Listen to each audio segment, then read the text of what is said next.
Can I have your attention, please? Calling all new moms, seasoned moms, soon-to-be moms, and all you mamas in between. Welcome to the MomFriends podcast. I am your host, Rach, and I am so happy to have you here. I hope this podcast gives you conversations that help you to not feel so alone. Because even though it seems like we're surrounded by bodies 24/7, motherhood can still feel really lonely at times. And how are we supposed to know all this stuff? Join us for conversations where we keep it real, keep it honest, and maybe even get a little controversial. There's only one little catch. This is a safe space and there is no room for judgment or mom shaming. So let's all be kind, keep an open mind, and enjoy ourselves.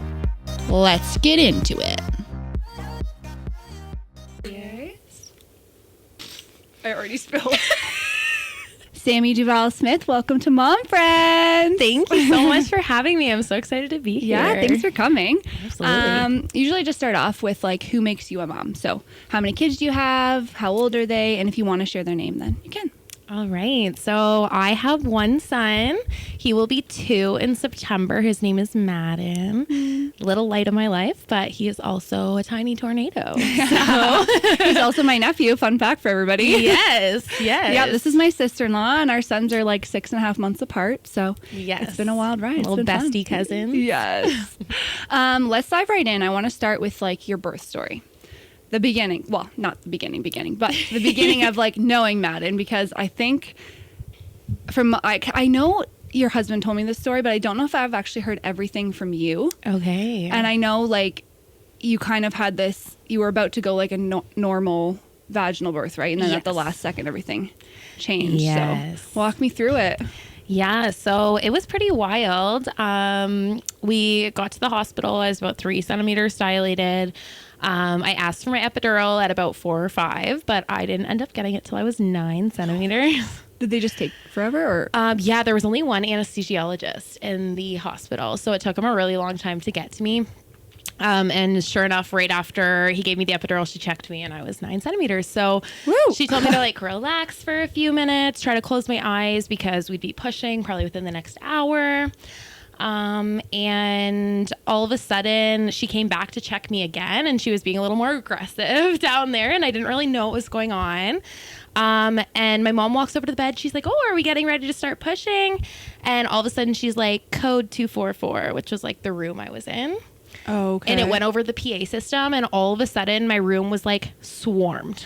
There were nurses from every unit, there were random people running into my room and I'm like, what is happening? Is this normal? I had no idea what was going on the whole time. Oh my gosh. Suddenly they started rushing me down the hall. They didn't even put me on a stretcher. They kept me in the hospital bed. So I was banging off the walls.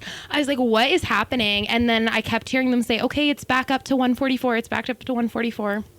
And I was what are these his numbers? Heart rate? I had no idea. Yeah. And they were kind of reassuring me don't worry, he's back up there. And I'm I didn't even know he's down low. What's going on? And then I'm in the elevator going down on the hospital bed and they're okay, who's coming in with you? I was in where for what? I had no idea what was going on. Oh my God. I had to choose between my husband and my mom to come in with me for a C-section. So this was when I realized I was going in for an emergency section. And I still didn't know why. I didn't realize that till even after he was born. But I was okay, Jesse, you're coming in with me. So he had to go get all scrubbed up. They took me in the room. They put me on the surgical table. And the surgeon comes over to me. He's hi, I'm Dr. Rana. I am going to tell you all the risks about what's about to happen. I'm awesome. So he basically tells me... You have no choice, but here's everything that could happen to you. Yeah, and then they're okay, sign on the line. And I'm epiduraled, laying on my back. I'm scribbling my name. I have no idea what's happening. Oh my God. And so there's all these nurses in the room. Actually, there was a nurse that offered to take my phone to take pictures once baby came out kind of thing. So that was really nice. But yeah, they cut me open. They pulled him out. I was really lucky that I just had my epidural. So I froze really, really, really quickly. And yeah, they pull, I feel him come out and the room's silent. And I was and I'm looking at Jesse and I can tell something's wrong. So as soon as they took him out of me, they rushed him to a table behind me. So I couldn't see him at all. And you can't even move. And I'm watching Jesse's face, something's not right. Something is up, and like no one's saying a word. And all of a sudden I hear my OB say, has he taken a breath? And then I'm like, oh my God, he's not breathing. Like, this is terrifying. Oh my God. And, shivvies. oh my gosh. And so I'm like, Jesse and I are just looking at each other like, please, stunned, please. like, what is even happening? And suddenly we heard like this little tiny squeak, like it wasn't even a cry, and we just both started bawling, like we knew he was okay. But what they were doing on the table behind me is they were actually resuscitating him. So when he came out, he wasn't breathing. And what had happened inside me was that the cord was wrapped around his neck, but it was also pushed to the side of his face. So as he was dropping, that cord lost like all flow, like all, there was no oxygen. His face compressed it. So what had happened upstairs was that they had lost his heartbeat. And that's why all those people ran in and were like, we need to get this baby out now. And it wasn't until after that I knew like any of this. So maybe for the better. Yeah. But also like, yeah. And it all terrifying. just happened like so fast. Like that probably happened within like 15, 20 minutes. Like it was like, yeah. Like you're mentally like, I'm about to like push this baby out. And then all of a sudden, whoop, and you're cut open. Yeah. Oh my God. Yeah. So luckily he didn't have to go to the NICU. Like NICU was called. But no, he was super healthy when he came out. He had a bit of a low blood sugar, so we had to top him up with a little bit of formula in the hospital. But besides that, like he was extremely healthy, and we were really, really lucky. Wow. Do you remember like what was going through your mind in that moment? Like of when he's finally out, he's finally breathing, was it like relief, or were you still in like total shock of like what the frick just happened? Yeah, I think I'm like shaking thinking about it. It was still at that moment once they put him on my chest, like I still didn't know why what just happened, and I still didn't know that they fully resuscitated him. Like I didn't really know that. I just knew he was okay. And once I knew he was okay, I remember like lying there on the table like, am I okay? Like, was I the one that was just about to die? Like, well, and I'm just like, I'm lying there. I'm like, I can't feel anything. Yeah. I'm like, is this normal? Am I good? Like, he's okay. Am I okay? Because it was just so much. But like he was super healthy, and they took us to another room right after that. He latched right away. And then, it was just like the healing process from there. Jeez. How long were you in the hospital for? I had to stay for at least 48 hours after a C-section. They did offer for me to stay another day, but like, I don't know if you remember that. You're just like, I just want to get home. Literally. Like, I just want to start my life, whatever. But it's like, why are we rushing? Right. Afterwards, you're like, why did I rush this? I don't know what the frick I'm doing. I could have used another night of the nurse coming in instead of me getting up. Like, literally. definitely. Yeah, I'll just lay here. You pass me the baby. Yeah. But it was, it was good. I mean, we're at the Listowel Hospital. They treated us incredible. The OB who delivered Madden actually delivered me as well, right? Which is really cool story. And actually the same day she delivered me, she went to London and had her own baby on the exact same day. So when my mom was in labor giving birth to me, she was in labor too. Yeah.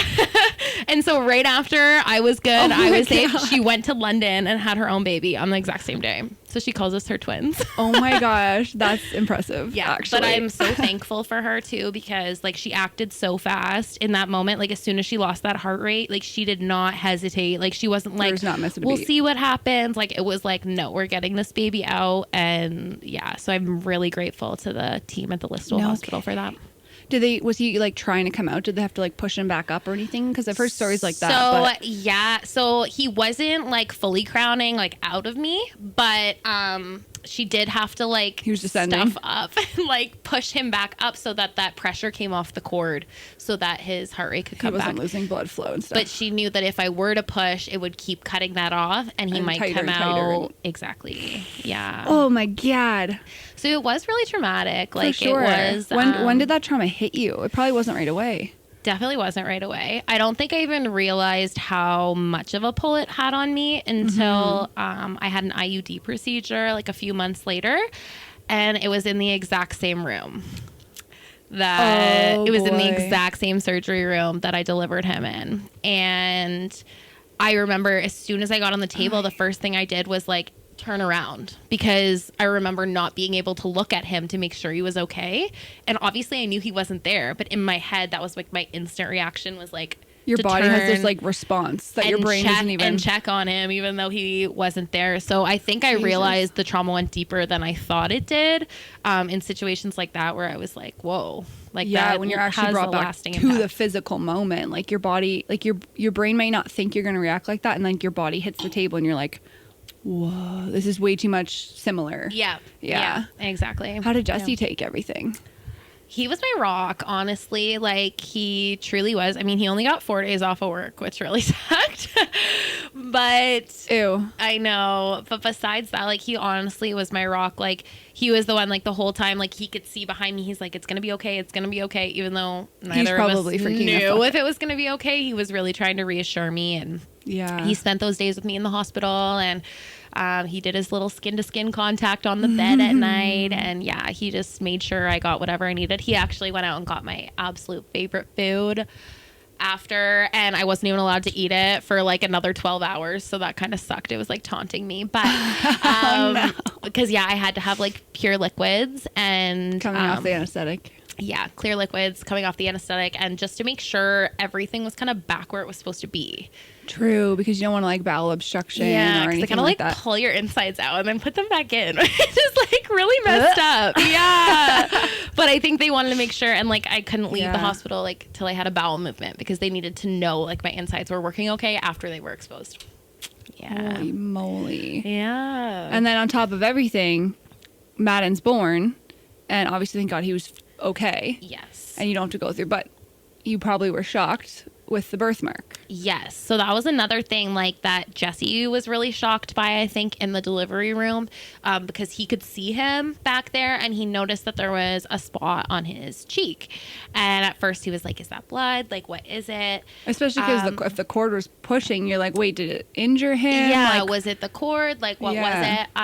But he came out with this little birthmark on his cheek, and the doctor said it's completely genetic. So like, I have a birthmark on my chest, and she said, so that's super common that he would have one. Right. They can never, the placement is always super random. Yeah. But they said too, like, it's a part of you and it's a part of him. So it was a really cool like connection that they kind of made that way. Yeah. But they said like no ultrasounds or anything show this, like where like you would have never been able to see this ahead of time. And but he came out and he was super healthy still. And definitely at first, like, we were shocked, and we were kind of like, I wasn't expecting this, especially like to have a birthmark in such a visible place. And like, obviously we were like, well, we love him and we love him for who he is, and like it's his, we called it his little trademark.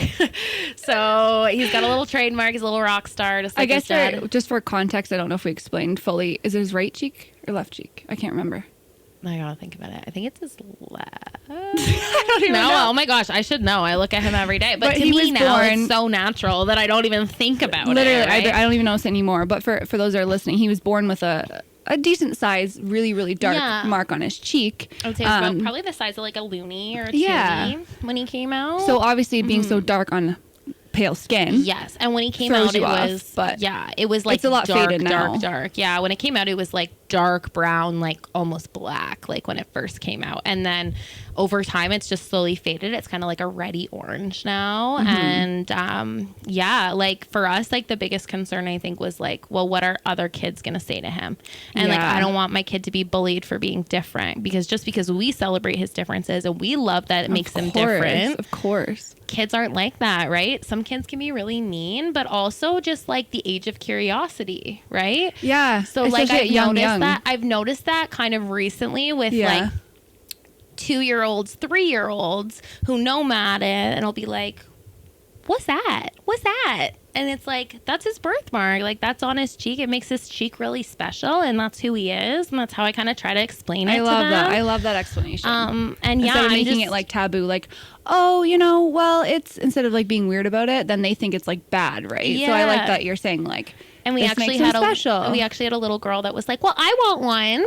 And I thought that was like, I almost started crying, because I was like, something that like, I thought he would be like bullied for, or like, made fun of for. It's like, this little kid wants one. I'm like, that's awesome. Like, I loved that. And I think back at the time when he was born, like I thought more about the negative like interactions he would have about it, and I didn't really think of the positive ones, and I think that's so sweet. I think that's so sweet, but it's hard not to, because like your instinct is to be like, let me protect my kid. Yes. I don't want you love it, of course, we love it as his family. I don't like I said, I don't even notice it anymore, because it's just part of who he is. Exactly. But yeah, strangers, and like especially as young kids, but I think you guys are doing the right thing, keeping it, telling him it's like, don't not making it like, oh, buddy, like, you know, people might ask, just be like, own it. Yeah. And then he won't feel bad if someone asks a question. Exactly. Usually when, like, young kids, they're not being mean, right? If they're so curious, like you said, like, what's that on his face? Like, yeah, exactly. And I love so, it. like, and I think by the time he would get to the age where kids could be, like, mean about it, they've gone to school with him for a couple of years. They know him. And that's a good point. Just like us, where it's like you don't even notice it anymore. Exactly. So I'm really hoping for that. Obviously, there will be one kid one day that's just a jerk about it, and he might come home from school and say, I don't want this on my face. Like, I don't like this part about me. And that's a whole other, and like that's a whole other story. Obviously, he'll be much older. Yeah. By the time that happens. But yeah, it was we talked about it, and we said, you know, this is his choice. This is his body. This is his face. It's his life, right? We would never take him to go get that lasered off or removed, because we don't want him to think there's anything wrong with him, because there's not. Right. I mean, if it ever became like a health risk or something, that's the only time we would ever consider if it took anything. a turn with different cells or whatever. Yeah. But like when he gets to a certain age, if he says, I don't like this and I don't want this, then, you know, that's his agency. That's his autonomy to say that. And we'll go see a specialist and see what they say. You know what I mean? But it's like, to me, like he needs to know that we love him as him, and nothing that doesn't change a thing. No, absolutely not. And even if he doesn't want to he's still beautiful if he does want to get rid of it. Yeah. You know what I mean? I like that. I think that's really important, especially like you said, not taking away his choice with his face. Yeah. And he'll make him stand out. Yeah. In a good way. Exactly. I love that so much. And he's such a confident little guy. Like, I really don't think it's going to have much of an impact on his life. We're really lucky. It's super flat too. Like, for context, like there's no, like when you touch his face, like you can't feel it. Like it blends. Skin? Yeah. It blends right into his skin. Like it's not risen. It's not bumpy. So I think that's really a good thing too. You can't catch it or get it as irritated. Right. We just make sure we put extra sunscreen on him in the summer it. Make sure he has a little hat on, and that's what the doctor had told us, was just kind of keep it out of the sun as much as you can, just like you would any other mole or birthmark or anything like that. Yeah. And yeah, that's what we've done. And now you guys are connected because you both have one. We sure do. Yeah. He's mine. You can't get it. No mistake in it. And obviously you don't want to like go to the negatives, but it's like he's identifiable if he goes to school. Exactly. Or you never know, right? Exactly. He is one of a kind. Yes. That's for sure. I love it.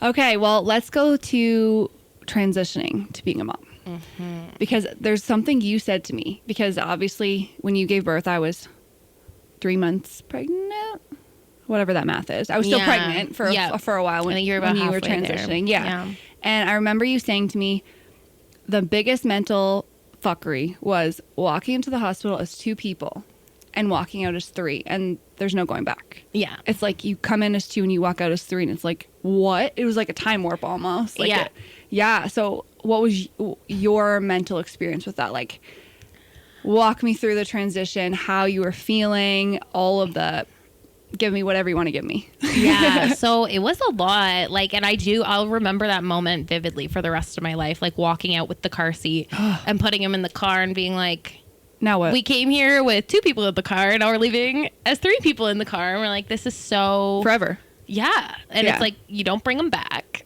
You keep them. You just go. You just go. And there's no manual. Yeah, exactly. It's like, okay, let's get on with it. We're parents now. But, yeah. But yeah, that was like a big moment. And then to like coming home and, you know, actually you've had this nursery set up for so long, and it's like, it's been empty. Yeah. And it's like, okay, well now we actually use this room. Okay. That's kind of cool. Obviously he didn't sleep in there right away. He was in our room in the bassinet, but it was very like, and we had 2 dogs at the time. And getting them used to him was a whole new thing too, because Relatable. they had been our babies for so long, and now all of my love and attention had to go into like raising this little human baby. He's defenseless. Exactly. So the dogs were great with him. They loved him so much and accepted it real quick. Like they're all about giving kisses and whatnot, and they just wanted to kiss him right away and just get up in his zone. But That's good. Yeah, it was good with that. Also, like healing from a C-section was different. Right. Yeah, I never experienced that as well. So like I was only allowed to carry the weight of his body. So no car seat. No car seat. So all of my appointments that I had to go to, like my mom came with me. She would have to like load him in the car and like put him in. And she would, I don't think I could drive for a little bit either. I want to say maybe a week or 2 weeks. So my mom had to drive to the appointments as well. I'm so grateful to have had her because, like I said, Jessie wasn't off for very long. So it was really nice that I had her to help me through all those. But even like walking up and down the stairs, like I wasn't really supposed to be carrying his body weight up and down stairs, and his nursery's upstairs and like my room. Yeah. So it was different. It was really hard. But at this point, it's like that's the only healing process I know, because like I didn't go through a natural. Because that's your first and only kid. Yeah. So I don't really know any different about the healing process. So it was tough for a little bit. Like I couldn't have a bath or anything for like quite a while because of my incision. Right. I did end up getting an internal infection. Oh my gosh, I don't think I knew that. Yeah, so it wasn't like on the surface where my stitches were. It was where I was like sewn up somewhere inside. So it like presented itself really differently, but I had to take some like antibiotics and stuff to move past that. So I guess there is a higher risk of infection when you do have a section as well. Yeah, for sure.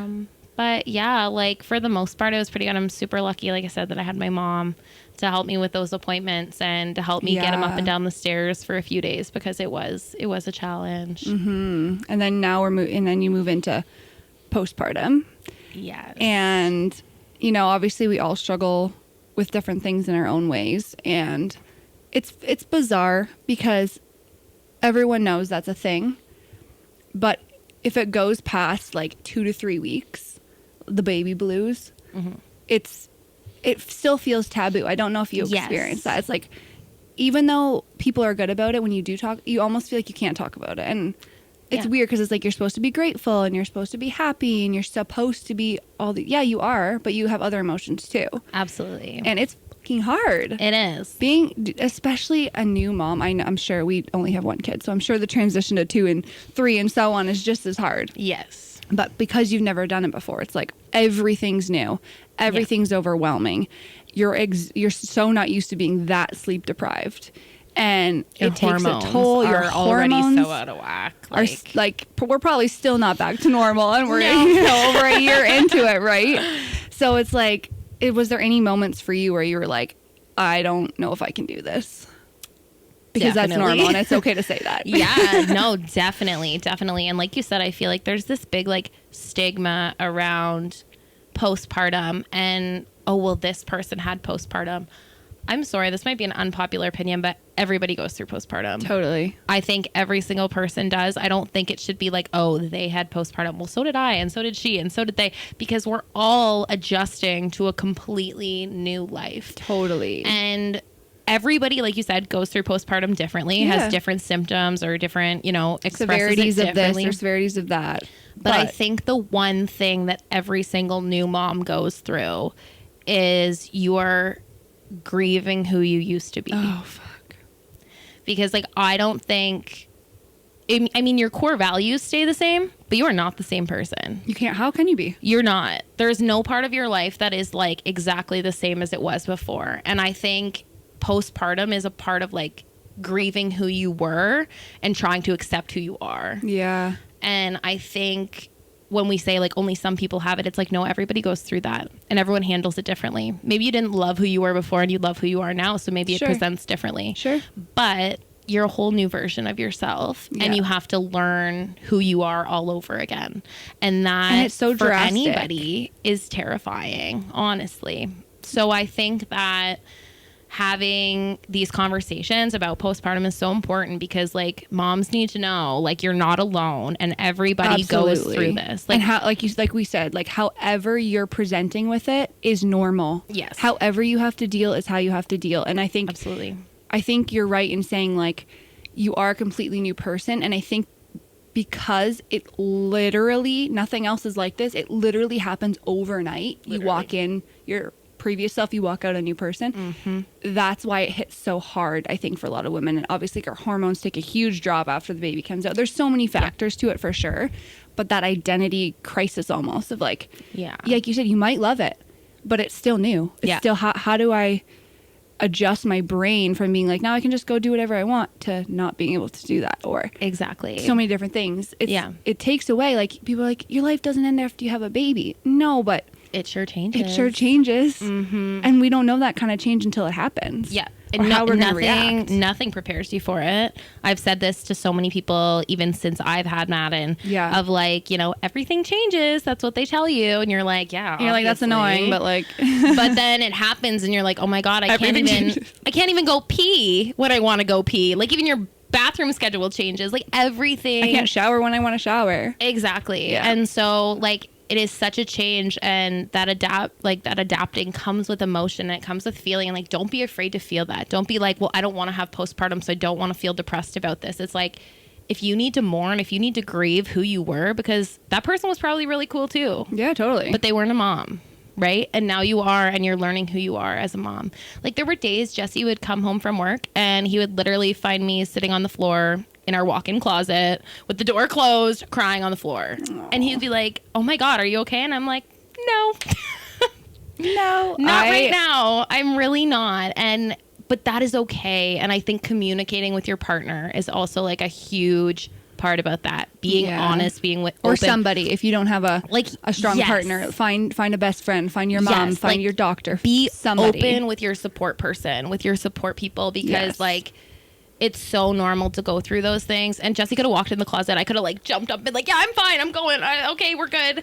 But it's like, no, like I wasn't okay in that moment. And I don't know what I'm going through fully, but I'm going to tell you that I'm not okay right now. And I think that's so important. Yeah, I definitely struggled with that at points, like not being able to allow myself to have those emotions because I'm like, everybody else can do this. So why can't I do this? Mm-hmm. I had so many nights, especially if he's up like all night crying and I can't figure it out, and I'm like, I'm gonna get why am I getting emotional? But it's like, it's a lot. It's a heavy topic. I remember my husband came home one night in specific, and I had been up. He did a late DJ gig, and I was like, it was like 3-4 o'clock in the morning, and I had been up all night. He just would not stop crying. He was like fussing over the boob. Like it was just a really struggle night. And he walked in, and I was over top of the bassinet, just hysterical, shaking, having a panic attack, being like, I can't do this. Mm-hmm. I can't do this, but I have to. And I don't know how do you get through that when you're like, but you just do. And we're here now, and we're sitting here, and our kids are amazing. And I still struggle. Yeah. Because we're going through a really bad temper tantrum stage and whining, and I'm like, I can't do this, but in a totally different way. Absolutely. Sorry. Wow. I've never. But no, it's true. And it's like, it's like you have to allow yourself to feel those feelings, and you can't hide them, and you can't be like, you can't say, well, everybody else does it, I can do it. Well, everybody else has their breakdowns too, you just don't see them. Yeah, that's very true. Right? You've gotta give yourself grace. You have to treat yourself with so much grace, because no man on this planet could do what we did. Absolutely not. Okay, so absolutely you need to give yourself grace. Oh, men are stronger. Men are bullshit. Maybe physically, but honestly, like they don't ever have to go through what we go through, and I think it's so important to just be honest with them. They'll never fully understand it. No, they go through their own. Obviously, they go through their own things. Absolutely, and we won't understand what they're going through in the same way. But like you said, you have to communicate. Yeah. Otherwise, you're just gonna. Yeah. And you have to just like take those moments with grace and remind yourself that you are yourself a person, and you are yourself like a growing, learning being, just like the baby. And you're not going to get it right every time. No. And never. Never. No. You're never going to be a perfect parent. No. So take that pressure off yourself. Yeah. Because And like if someone tells you they're a perfect parent, they're lying. through their teeth. They're literally clenching their lying. butt, crossing their fingers. If they say every day is sunshine and rainbows and they just absolutely love being a mom 24/7, they are lying to you. I'm sorry. I love my son. I would never trade him for anything in the world. Not my story, not the postpartum, nothing. Yeah. But like there were days where I'm just like, I don't know if I want to be a mom today. Exactly. And that is okay. To say that out loud almost makes you feel sick because you feel like you're going to be judged so hard. Like, oh my God, you don't love your kid. Oh my God. Okay, sorry, but can every single mom say that, like you said, you want to be a mom every single day? No, 24/7. But do you want to admit that? No, you don't. No. But here we are. That's the whole point of MomFriends. Destigmatizing the judgment, the absolutely. shame. Like, it's okay to feel how you're going to feel. Yeah. And that's just, we can't even emphasize that enough. That's like so important because it just makes you feel not alone. And being alone is a scary feeling in motherhood. Like you're so stimulated all the time, but you still feel so alone sometimes. Yeah. And that's a hard emotion. That's for sure. You know, how do you pull yourself out of that? Well, and even finding someone who has been going through like the same things at the same stage as your child, I feel like is so big too, because like even us being 7 months apart, you know, by the time you were really struggling with sleep, Madden was sleeping okay. But 6 months earlier, he was not sleeping okay. And I needed someone to talk to about it, right? Yeah. So I had a friend that had a baby 1 or 2 months before me. Me too. And that's who I talked to so much because it was so similar. And they were like, oh, we just went through this, right? Yes. Where by the time you got there, I still had tips and tricks to give you, but like I didn't have all the specifics. Because you can remember. Exactly. Which is crazy. Because it goes like that. So quickly. Yeah. But and because so much more new comes, it's hard to remember. You're like, I kind of remember that and it sucked, but like it didn't suck as much as maybe I thought. Like, you know, it's hard to remember that emotion. Even with giving birth. Yeah. I'm like, yeah, it was painful but I like, was it really that bad? Yeah, it was fucking, but I don't feel it. But I don't feel it. You know what I mean? Yeah. It's important. I had a friend who had it 8 weeks before. So it was like, okay, I was texting her so much, but then I was that person for someone else. Exactly. Who was 6 weeks after me. Exactly. So it's like pass it on almost. Yeah, for sure. But yeah, I think like a big part of advice for that is like obviously having your support person, whether that's your partner or your parent or a friend, but then also connecting to someone who is right in the thick of it with you. Totally. Like in the exact same spot where you're having those temper tantrums at the same time and you're trying to sleep train at the same time and whatever, right? Like it's so important because like they just get it. Anyone with a 15-month-old hit me up. Struggle bus over here. It's tough. And I remember going through like the 15-month phase too and being like, and you're a stay-at-home mom still. Yeah. Like you're still at home. You took an 18-month mat leave. And I remember when Madden was 15 months being like, I could not have taken 18 months. I remember you literally said that to me. I was like, he is crazy. You're like 13 to 18 months. You think you want to be off? Get ready. And I'm like, oh, she's not wrong. It's a lot. And so Madden went to daycare at 12 months. I went back to work.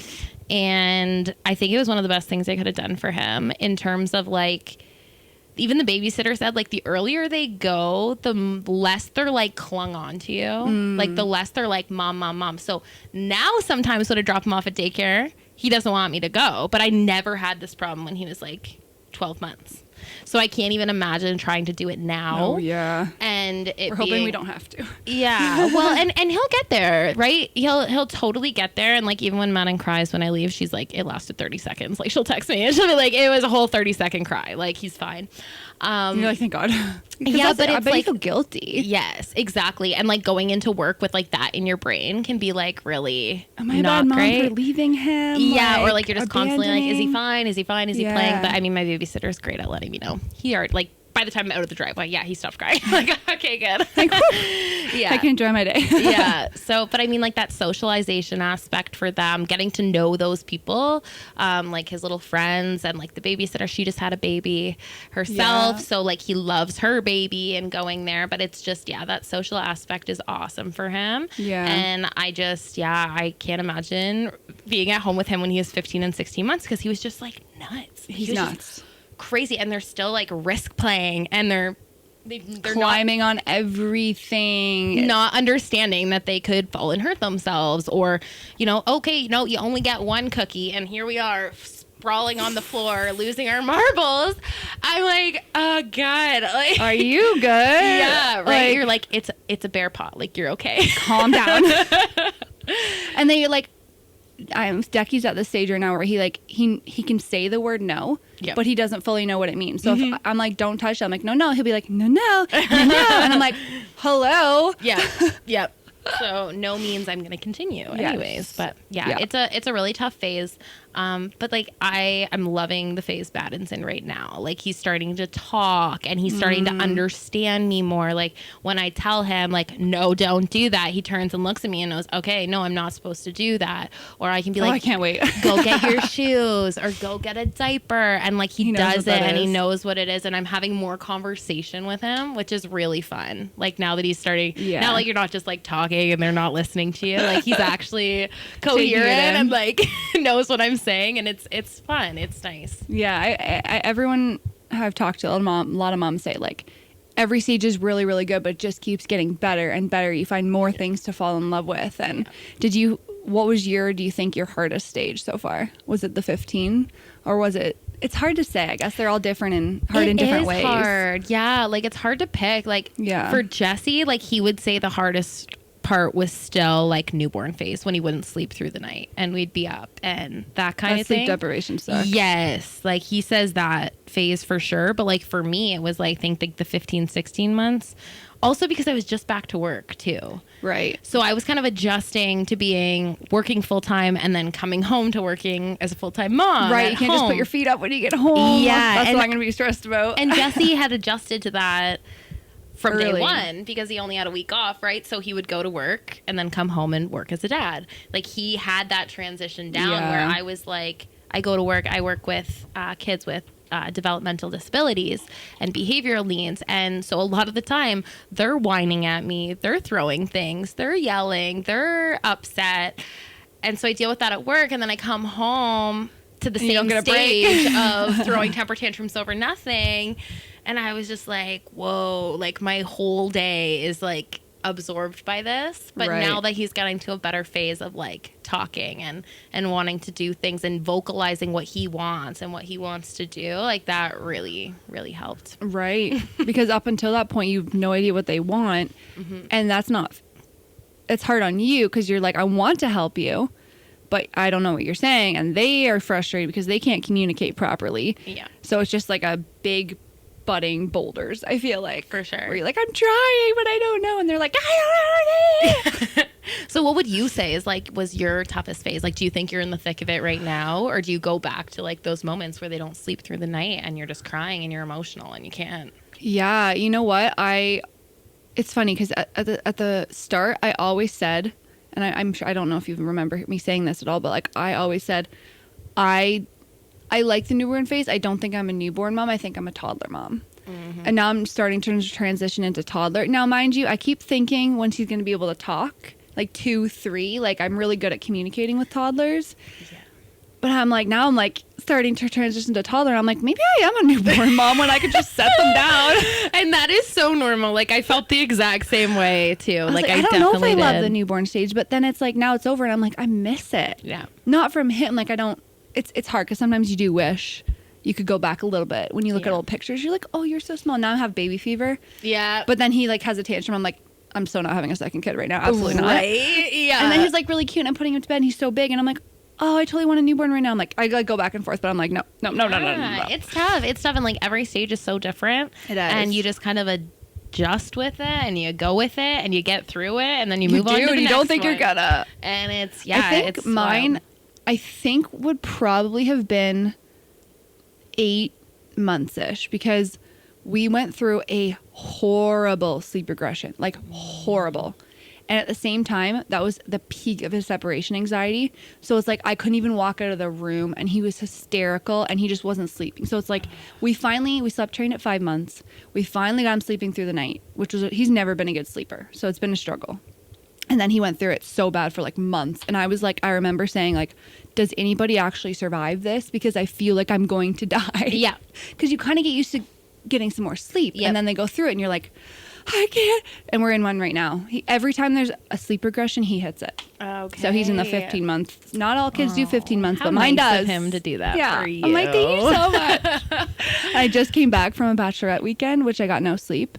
And then he was up all night, the day I got home. And I'm like, I love you so much, but I want to punch you in the face. Yeah, honestly, it's like go to sleep. It's like just go to sleep, please. Like, and it's like I don't get babies because they're like screaming because they're so tired, but they won't go to sleep. And I'm like, this makes no sense. Yeah, you're overtired, but you're fighting it. I don't know what's happening here. Yeah, I think the sleep's the hardest one for me.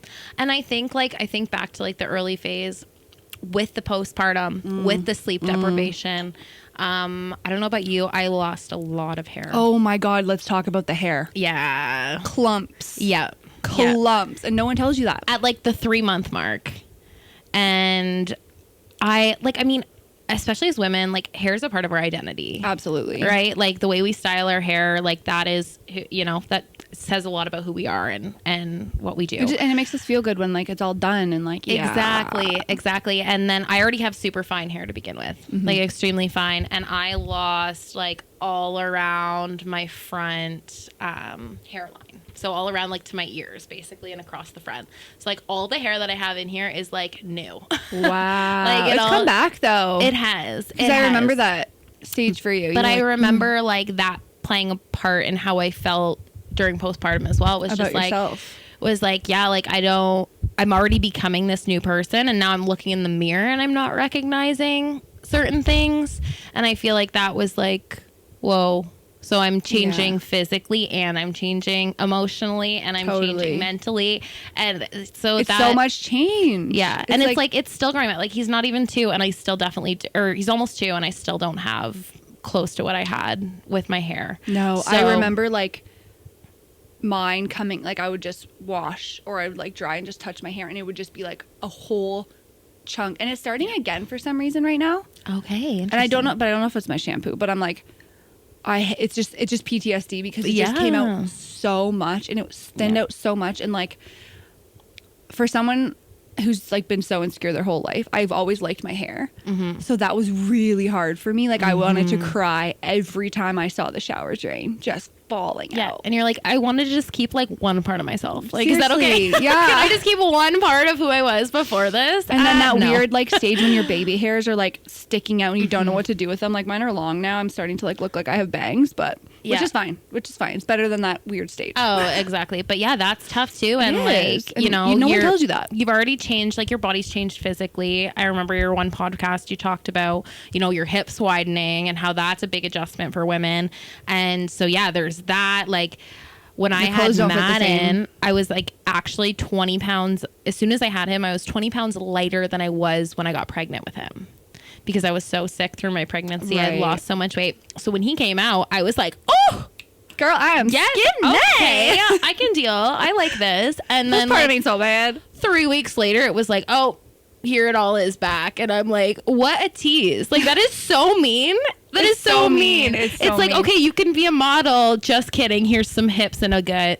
Like the mom pouch. Yeah, the mom pouch. And I'm like, oh, we all have it. I know. So it's like, but it that is tough. messes with your mind too, right? So it's another part of, you can link it right into postpartum, right? Postpartum doesn't mean you just like don't shower and you don't talk to anybody and you sit in the dark and you're depressed all the time and you don't laugh and you don't go out. Like, no, that's not the reality of it. I think that's what the stigma paints it to look like. 100%. But it's not. And if you're not like that, you don't have it. Yeah. But it's like, and that's not I don't true. care if you don't, like, I don't care about the label. Like, if you, like, she doesn't have, I know what I'm going through. Yes.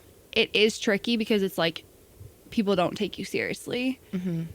But then it's like, okay, why am I talking to you anyways then? Right? Yeah. So, but still, it's not easy to, like, stomach that when someone's, like, trying to tell you, like, well, you seem fine. Yeah, well, you're smiling. You showered today.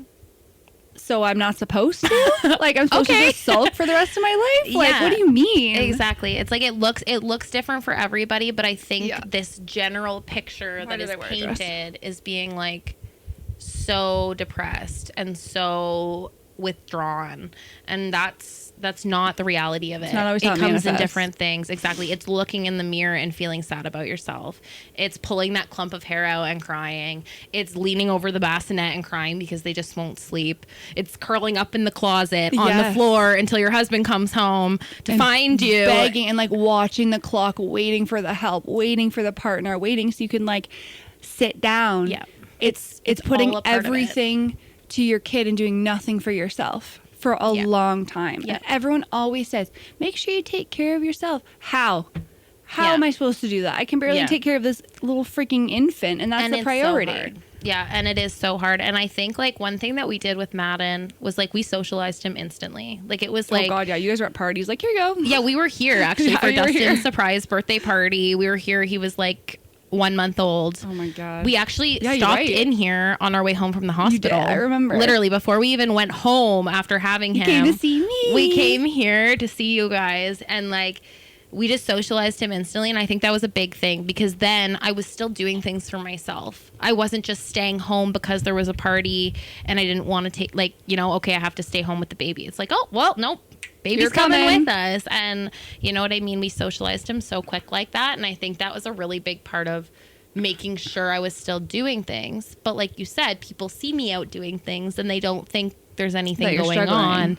They don't see me looking in the mirror, crying on the floor, wondering changing how the 1,000 times before you leave the house. Yeah. Because nothing looks good on you. Yeah. It does, Or but it you has think it puke doesn't. on it. Oh my God, how many times have you like looked in the mirror after like a few hours and been like, oh, I didn't know I was covered in baby vomit. Yeah. Yeah, I don't miss that stage. I can I say don't miss that. that either. I can say that honestly. I Or don't like you're miss scared that. to like pick them up and it's like yeah, yeah, definitely don't miss that part. But yeah, But yeah. I think like a main point that I just wanted to say coming on here and about postpartum is just like take the time for yourself, accept it, don't fight it, talk about it, and Yeah. let yourself grieve because you are a different person. And it's exciting, but it's scary. It's so scary. And it's okay to have those feelings and to feel them. And it's like, okay to not know like where you're going. Because Yep. for the longest time, probably at least until honestly recently, like I'm like, where am I going? And I think that's why this podcast is so good for me. And Dustin said he's noticed a difference in me since I've like had a purpose. Because it's like you need something outside of momming. And I know this is about momming, but it's like you need something outside of being a mom for Absolutely. you. Yeah. And that's, like you said, so important. I know I always like, how is she so comfortable leaving the house and like letting her baby be passed around? Because like I had a lot of anxiety doing that. And not to say you didn't. Yeah. And maybe you did in a different way. But I was like, I don't know. I couldn't do it. I couldn't. Like I remember was you very going through much that. like a, not like a recluse, but I was like, I'll go. Yeah, it just wasn't. It You weren't wasn't the same. comfortable I didn't- leaving him. Yeah. You were very, I'm still very, hardly not comfortable leaving Yeah, him. you were very attached, and I was too. But I think, like, obviously, like, I have an extremely supportive partner, which is like so helpful. I know you do too. Mm-hmm. And I was just so comfortable leaving him with him. Right. And I'd be like, okay, you know what? I'm going to book a nail appointment. And obviously, this is also past breastfeeding because we haven't even talked about how that limits what you can do and where you can go and Yeah. what time to be back and all this fun stuff. But I would be like, okay, you know what? I'm going to book a nail appointment. I'm going to go because I need that for me. Just an hour. And I he just wouldn't, need an hour. and he wouldn't ever question it. He's like, yeah, you know what? You do need that for you. Like, go, we're fine. Yeah. Right. And that was so, Whereas mine was like, go. And I was like, I can't. Nope. yeah. And so I just like kind of was like, okay, here I go. you. Bye. And something like really early on, I think Madam was only like 5 or 6 weeks old, and Jesse booked us to go see a concert in Toronto and stay overnight. And he had booked my mom to watch Madden, God. and he didn't tell me. And so all this was done, and I didn't really have a choice to say, no, we're not going. It was like Because you jumping paid all this money already and you're like, right. God It damn was like, okay, we're jumping in the deep end. We're going for it. And I think that probably helped too. Leaving him so, like, having to leave him for a night so early was Yeah. like, and coming back and seeing he was completely fine and realizing that me and Jesse were refreshed and that, like, we like continued deepening our connection, which is so important. so too. important. Yeah. And I realized how when I came home, I was in a better space and I was happier, and I felt like it made me a better mom. Not for, Right. you know, 'Cause not you go fill your cup. Then you have more to give. Yeah. Exactly. Because then I That's had a good more to give point. back to him. And so I think that probably was one of the big things that made me so comfortable with leaving him, because I had to do that so early on. Right. And then actually when you had Declan, we were in Nashville. Oh, yeah. We flew to Nashville the day that you had Declan. That's right. And my mom had Madden again. So that was like 4 nights. That one was like tricky. He was 6.5 months. And Jeez. yeah, that one was tough. Like I had a lot of nausea while I was there, and I thought I had a bug, but then as soon as I came home, I was fine. So I was like, I think it was anxiety about missing him, being away from him, even though I knew he'd be totally fine with my mom. So I did feel it more that time. But once again, it was another way to fill my cup, to fill Jesse's cup, so we can come home, be the best parents we can be. And that's technically our early honeymoon. But yeah, that's true. But it's also like that from an outside, people could look at that, especially the first one at like 5 to 6 weeks, and be like, what is she doing? Mm-hmm. And like, no one probably ever said anything to you, I hope. No one ever said anything, but you definitely think that kind like of feel the energy people of think like that. Yeah, for sure. Does she not have a baby? Like, yeah, like, is that not your whole world? Like, shut up. Well, it is. It is my whole world, and that's actually why I'm out here, is because there's a world outside of me too. Yeah, exactly. There's energy that goes into this that needs to be restored, and you got to get it from somewhere. And I think that's super important too. Totally. And everyone's version of that is different. It doesn't have to be going out overnight, but it's like you said, it could just be going to a nail appointment, just going and sitting outside with your coffee for an hour by yourself. Yes. Like, find something that's like yours. Absolutely. And that was a really hard thing for me to do, even though I was comfortable with him leaving. Do you remember when my husband brought him to see you guys, and it was like only like, I think it was only like 2 weeks, 3 weeks maybe post. Yes, he was younger. He was very young. Yeah, I was very young. And he brought him, he left. He was like, I only go and I'm going to bring him to my brother's for like a couple hours tops. And as soon as I had probably had like 4 panic attacks, and I was like, you were texting you, and I was like, is he okay? Like, is everything good? And it's not like I didn't trust my husband with him, but I was like, he's never been away from me. Mm-hmm. And I definitely, as much as my kids struggled with a little bit of attachment, I definitely was like more attached, because I don't know what it was. I just was like, nobody knows him like I do. Like, no one can take care of him like he's fine. Anytime I have left him, he's fine. He is healthy. He's happy. Yeah.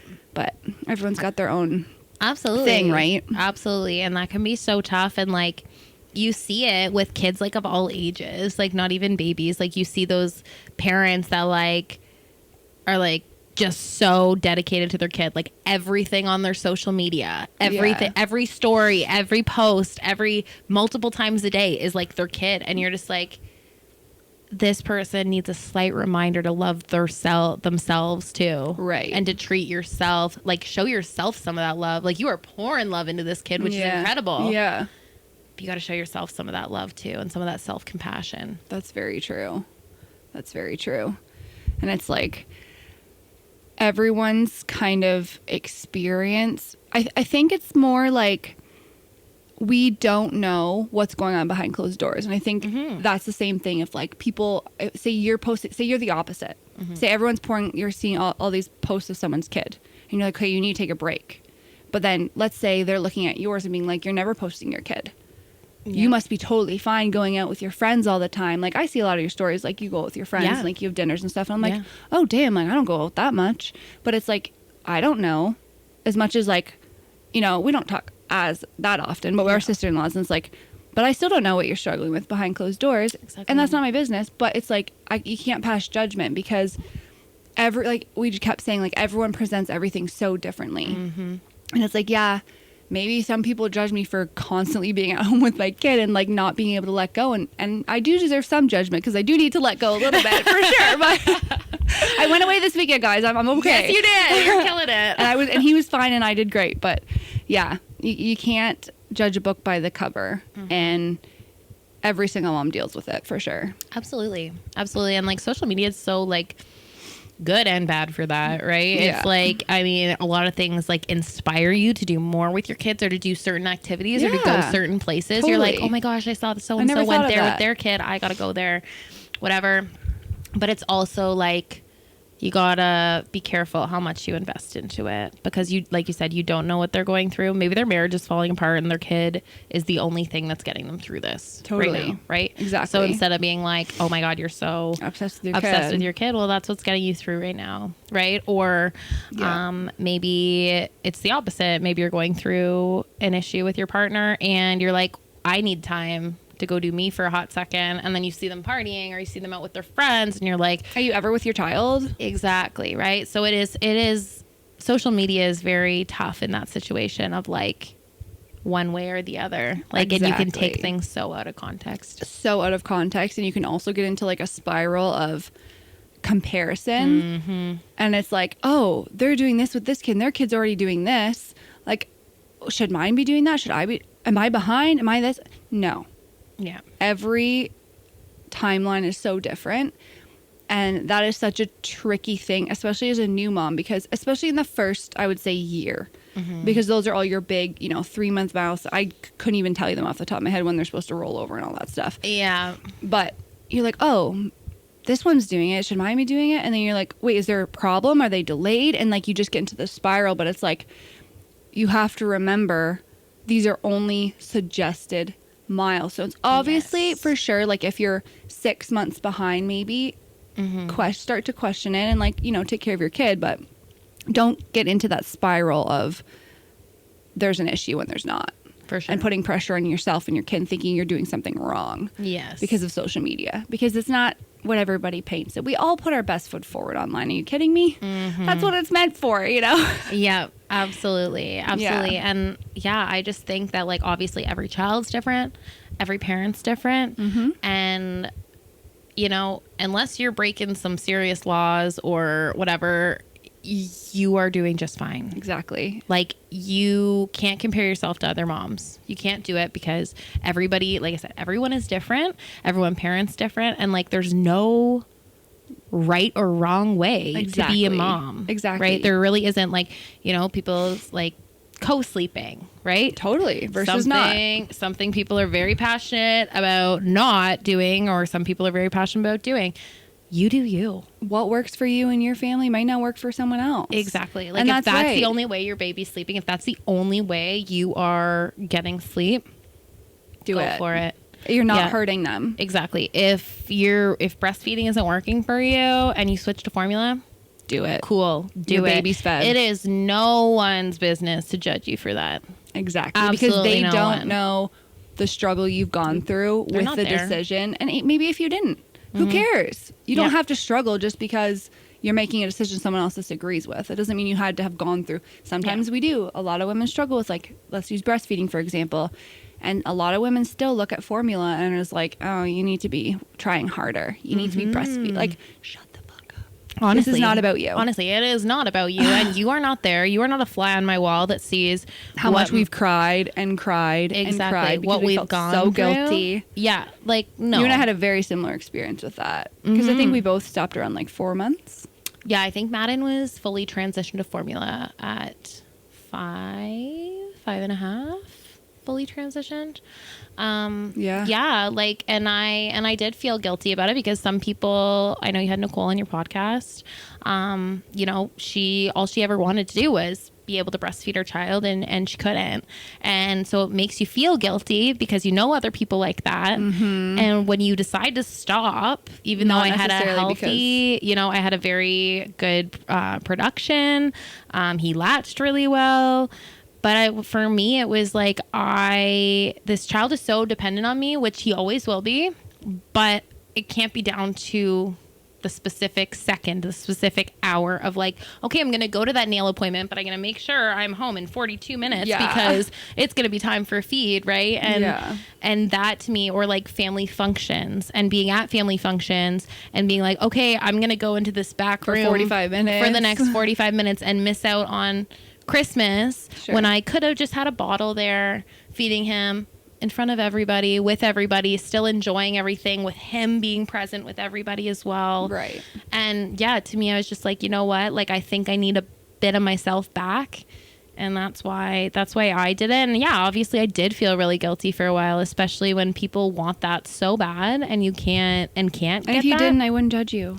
Well, exactly. Exactly. Yeah. And that's the whole point, right? Is like nobody knows what's behind the closed door. Nobody knows what's going on in your house, what's going on in your head, what's going on in your heart, all of that. Exactly. And just be the best mom that you can be, and don't compare it to anybody else. Don't say, well, this person's a better mom because they take their kid to the park every day and I only go twice a week, right? Like, no, who cares? Who cares? Your kid does not look at that other family and say, I wish that was my mom. Are you kidding? Exactly. Are you kidding? Exactly. You're the only one who knows your kid the best that you do. And everyone's routine, lifestyle, personality, capabilities, financial situation, you name it, is no two are the same. So how can you mom the same way? That's not going to work. I can't apply an orange to an apple and be like, okay, here's a grape. Like, that doesn't make sense. No, exactly. That didn't even make sense what I just said, but it's fine. That made absolutely no sense. But that's the point, is that what works for somebody else doesn't work for you. Exactly. And you do what works with your schedule, what works for your child, what makes them happy. And one of the biggest things I always said, I think I remember telling you this when you were in the thick of your postpartum, is that a happy mom is a happy baby. Yeah, you walked in. I remember you guys came over. And I said, just don't let them come upstairs right now, because I was just like hysterical. Mm-hmm. And you got up and you saw my face. You're like, it's okay. And I was like, it's not okay. Are you sure? Are you sure I'm going to be fine? But yeah, happy mom, happy baby. Exactly. So if you're that happier looks like, only taking your child out to the park twice a week, cool. Your baby's happy with that too. Yeah. If you're happier with feeding them a bottle instead of your boob, cool. Guess what? They're happy too, because you're happy. Your mental health is so freaking important. Oh, it is. And if you are negative and down and grumpy and angry, they pick up on that.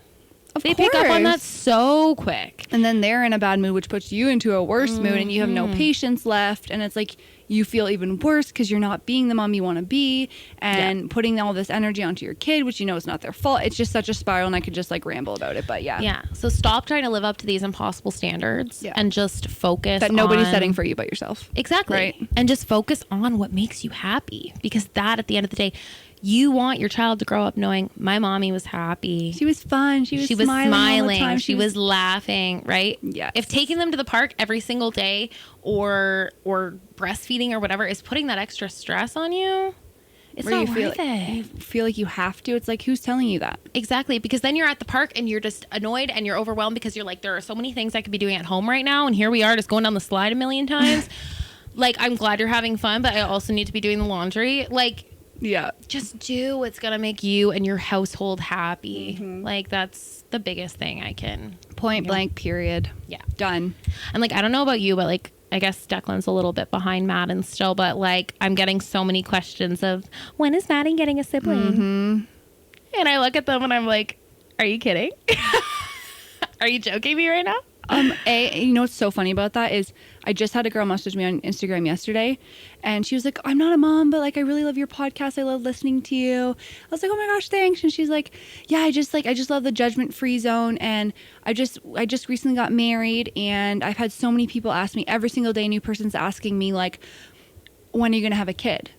And I said, you know what? And it's funny that you just said this, because I'm like, first of all, I don't think anybody should ask anybody that ever, because we have a lot of women struggle to conceive, and we don't know how that looks for somebody. You don't know what they're going through behind closed doors. Maybe they are trying, and maybe they had the M word. I don't even like to say it in the universe, but or maybe they just are struggling in general, or maybe they just don't want it right now and they're scared to like be judged by saying that. It's like, that's not your business. No. And I understand where it's coming from. It's like, especially the older generation, it's so normal. You get married, you pop out a couple of babies, and you move on. So it's not intentionally like trying to pry. But I think I said to her, I'm like, for me, because I get the question that you're getting, or I got it as soon as we got married. Like, oh, are you going to have any babies? It's like, my best thing is like, the best answer I could come up with for blanketing that, maybe sometime, we'll see. Yeah. Be vague. If you want to share, you can share, but you don't have to, because I think even saying like, oh yeah, we might try like in the fall, if you're putting your timeline out there, that's putting pressure on you. You don't need pressure. Yes. And that's putting pressure on your body, which is going to make it Yes. more difficult. Absolutely. And at the end of the day, it's no one else's business. And if you want to share, absolutely share. But if you don't. Yeah. Right? Exactly. And I think like, well, a lot of people that had a baby around the same time as me, those moms that I talked to when I was in the thick Have of another kid it, already. are popping them out. Yeah. And I'm like, Not ready. And if you're not ready, Yikes. that's fine. If you don't want one, that's also fine. exactly. And it's like, you know, Jesse and I do plan on having one more to round out our family eventually, but like, just Yeah. like we're in no rush. Like We're on the exact same page. Madden is crazy. Like I said, like he is a busy boy. And it's like, he is how? running, jumping, climbing. And I'm like, there's no way I could have a newborn right now. Like it actually does not make sense. So instead of judging me for not giving him a sibling, Maybe he will eventually. maybe but give like, me some grace with what we're already dealing with and just say you're doing a great job. Yeah. You know what I mean? Instead of questioning where people are going to go with their families, just be like, you know what? You guys are killing it and I can see you having another one someday. Totally. Right? Cool. Totally. Me Thank too. you. Wrap it up, put a bow on it, and let's end the conversation. Yeah, exactly. So Yeah. So keep that in mind when you're talking to your other mom friends. I know it can be really exciting too if you are having a baby and you're like, are you gonna have one? Or when you're pregnant, you're like, hey, let's be And mom sometimes buddies. it slips out You of know? my mouth too. Like, oh my God, like, do you guys plan on having kids? And I'm like, why did I just say that? Yeah. Yeah. You know, because maybe they are trying and they're struggling or like whatever the situation is. Or maybe they just don't want them and they're scared to say it. Like some people just don't want kids and that's totally fine. Yeah. I never thought I did. Until here you find are. the right partner and you get married and you're like, well, I guess that's the right thing to do now. Well, I guess I could pop one out. But yeah, for sure. And I think that's another part of like that stigma of just like be the mom that you are and don't take the pressures from the outside, whether it's social media, whether it's full conversation. Because at the end of the day, like your little world is the only thing that matters. And if your you're trying to please world. somebody, you're not going to be happy. Yeah. Exactly. So. And it's yours. It's yours. It's what you want. It's what your partner wants. It's the life that you want to create together. And it looks different for everybody. And I think that's super important that people acknowledge that. Yeah. Absolutely. It doesn't always have to be a 2-year age gap. It doesn't always have to be, 3 in a row, like 3 under 3. Like, I mean, that's great. I mean, if you can do it, power freaking to those moms. Power to I those know, moms. like- I could not. I have no idea how they do it, and I don't envy the chaos in their life because I already have so much chaos in my own life Literally. that I am trying to sort out. My So- coworker had a 1-year-old and then his wife got pregnant and ended up having triplets. So they had 4 under 2 or something like that. Or maybe it was 4 under 3. But I was like, and he like had to sometimes take some days off and we're like, totally get it. Yeah. Totally get it. Yeah, you go do you. You help out Like, your mama. what there. a rock star woman, anyways. Yeah, that is wild. But Wow. yeah, everyone's journey is different from the birthing process to postpartum Yeah. to And none of it's having wrong. more children after that. Just follow your own heart and your own path and don't let that outside pressure affect you because No. it's your story, it's your journey, and you deserve to live that the way that you want. Exactly. Free with no judgment. So, Absolutely. well, this is such a good conversation. Yeah, thank you so much for Thank having me. you. This is awesome. I always want to end with my MOM questions, Mom. Okay. So rapid fire. So what is your most memorable moment being a mom so far? It could be any type of memorable. Ooh, most memorable. That's a really good question. I think if I close my eyes and I picture Madden in one moment, it's him walking down the aisle at our wedding. Oh, shit. Yeah, I think he was one at our wedding, and one of my closest friends, we called her our nanny of honor, and she walked down the aisle with him and right before me. So Jesse was looking at it from one way and I was looking at it from the other way. And I think just like I can totally picture him being there on such a special day and in such a special moment with us. And I never expected myself to have a child before I got married, but that was our story and that's the way it happened. And I wouldn't have changed that for the world because I will always look back on that and see that he was a part of that. That is so special. I love that so much. That is so sweet. What's an opinion you had before becoming a mom that totally changed after you became a mom?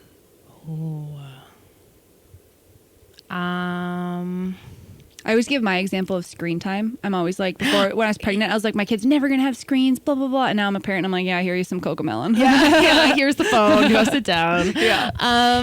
Yeah, I think that too. Maybe also like I wanted my kid to be an extremely healthy eater because like I am not a healthy eater. And I was like, I don't want that for my kid. Like I don't want them to just like junk like I do. Like I wanted them. And it's like, yeah, we go to McDonald's and we get a nice little Happy Meal and he just devours the burger. And I'm like, you're fine. Yeah, okay. You'll survive. So, yeah, exactly. It's like, you know what? Whatever makes them healthy, whatever helps them grow, like as long as he's eating, I'm fine. Yeah. So I'm like, okay, you're not just going to have straight veggies every day. It's okay. Yeah. Mine was, this was the same. And now my kid doesn't like vegetables. So I'm like, now what the frig do I do? Honestly, and relatable. Then half the time it's like they're the ones that are being picky, so it's like you can't even fight with it. You're like as long as you're eating like you said, yeah. Yeah, that's here's a good one. Okay, and then the last one is, what is the most annoying thing your kid does at this stage? Oh. That's my favorite question. Okay, so at first I thought it was cute and I thought it was funny. Now I'm over it. Okay. Hit me. He listens to questions now when you ask him a question, and no matter what, it's no. Just like that. So relatable. No. And you're like, do you mean yes? Like he's obsessed with brushing his teeth right now. Like he has an electric toothbrush. He's obsessed with that. Oh my God, cute. And he'll be like, teeth. And I'll be like, do you want to brush your teeth? And he's like, no. And then he goes and grabs his toothbrush. And you're like, do you even know what you're saying? Everything is no. Everything. Even when he wants to. Do you want to go down the slide? No. Wee! I'm going to go down the slide. You're like, that's funny, but not anymore. Oh my gosh. Or the best one is every time it's, do you want to is it time for night-night? Ready to go to bed? No. And he runs away. So I think it's like cute. It's funny, but it's also so annoying when I'm like, you do want to do that, and you still told me no, even though that is what you want to do. But fair enough. Relatable. A little turkey. Well, that wraps it up for today. So thank you again. This was so fun. I think it's going to be so helpful for a lot of moms. And you know what? I did not even prep for this episode. I was like, we're just going to see where it takes us, go with the flow. I'm not putting pressure on any topics. And we kind of like knew we were going to start, but yeah. I love the direction it went. And I think this was a really cool conversation. And I really appreciate you opening up. So thank you. Well, thank you so much for having me on here. I love you too. And this has been quite a journey for us to go through as like new moms together, like 6 months apart. And I think we learned a lot too about each other because we didn't always have these conversations because it's hard to. Yeah, we definitely did. And they are tough to have, but just encouraging people to keep going with that and have those conversations and accept your journey, your own journey as your own. Exactly. Keep moving forward. Okay. Keep trucking, mamas. We love you. Mwah! Disclaimer. In no way do the conversations on this podcast replace the advice of health professionals. We are just speaking from our own experiences and what has worked for us. So speak to your midwives, OBs, or family doctors when necessary. When listening, always remember that every mom and every child is different, and what may work for one person might not work for another. There is no one way is the right way when it comes to parenting. Thank you so much for tuning in to this week's episode of MomFriends. Please like and subscribe to us so we can grow our beautiful motherhood community together. Talk soon. Mwah.